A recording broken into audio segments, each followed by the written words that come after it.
안녕하세요, 여러분. 한국 스포츠에 오신 것을 환영합니다. 손흥민이 4개월 만에 토트넘 선수들을 환호하며 따뜻하게 맞이했을 때 선수들의 도파민 수치는 급상승했습니다.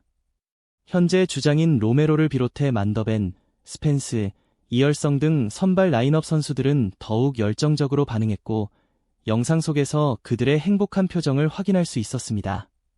주장 손흥민은 경기 전 항상 동료들을 격려하며 최선을 다하고 경기를 마음껏 즐기라고 말하곤 했습니다. 그 장면은 마치 그 시절의 추억을 떠올리게 했습니다. 챔피언스리그 방송에서는 경기 전 손흥민이 토트넘 선수들과 악수하고 포옹하는 모습이 담겼습니다. 로메로와 오도번은 짧게 인사를 나눴고 손흥민은 그들을 포옹하며 잠시 대화를 나누는 듯 보였습니다. 이어 등장한 스펜스는 깊은 포옹을 나눴고 리차를리송은 하이파이브를 하며 친밀한 우정을 과시했습니다.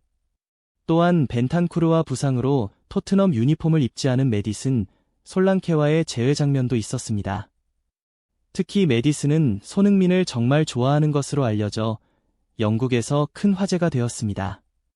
실제로 메디슨은 자신의 두 아들이 손흥민의 LAC 유니폼을 입은 사진을 소셜미디어에 올리기도 했습니다. 토트넘 팬들 사이에는 손흥민이 유로파리그 우승 후 메디슨을 포옹한 장면이 유명한데 이번에는 손흥민이 토트넘 트로피를 들고 메디슨과 포옹했습니다. 두 사람의 닮은 외모와 친분을 언급하는 팬들도 있었죠. 포옹 이후 메디슨이 호텔 대신 손흥민 집에 머물러야 할 것 같은 느낌이 들 정도로 손흥민에 대한 존경심이 느껴졌습니다.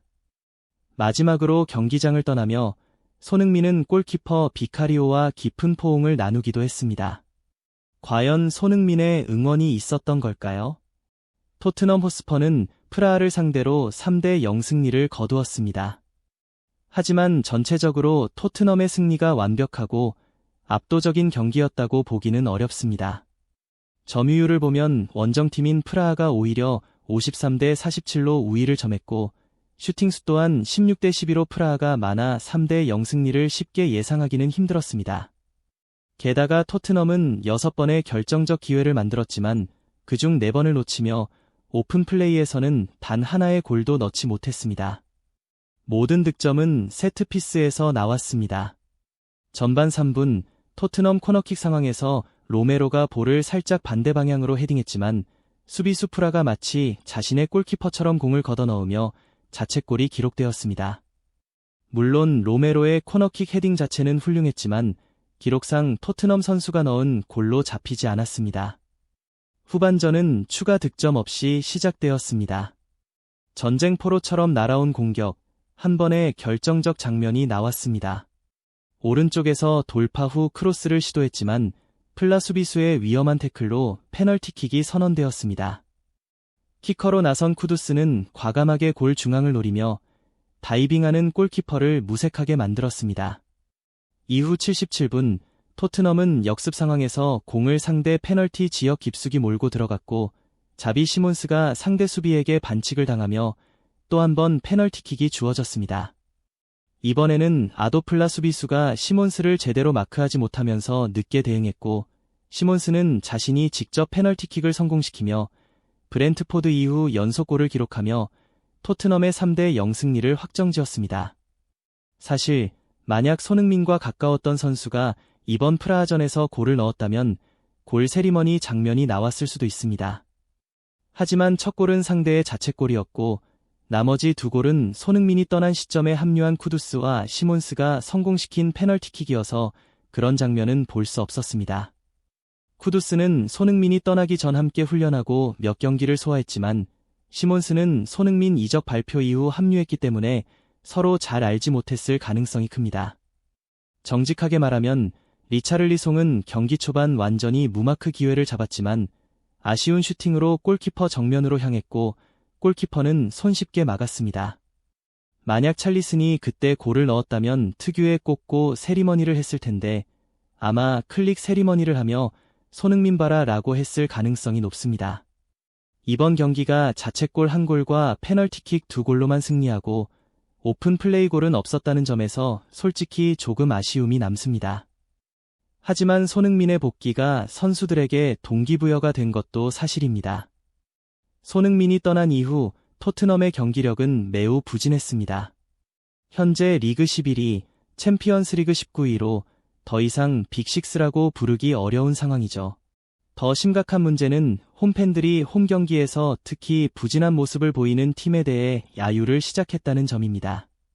리그에서 울버햄튼에 이어 두 번째로 많은 득점을 올렸음에도 불구하고 토트넘 팬들의 홈 경기 실망감은 컸습니다. 그럼에도 이번 프라하전 홈 승리로 토트넘은 챔피언스리그에서 4경기 연속 홈 무실점을 기록하며 새로운 기록을 세웠습니다. 유럽 대회를 범위를 넓히면 토트넘은 홈에서 무려 23경기 연속 패배하지 않았습니다. 풋볼 런던에 따르면 이번 기록은 북런던을 떠나 인사하러 돌아온 전설 손흥민과 함께할 때 가능했던 성과였습니다.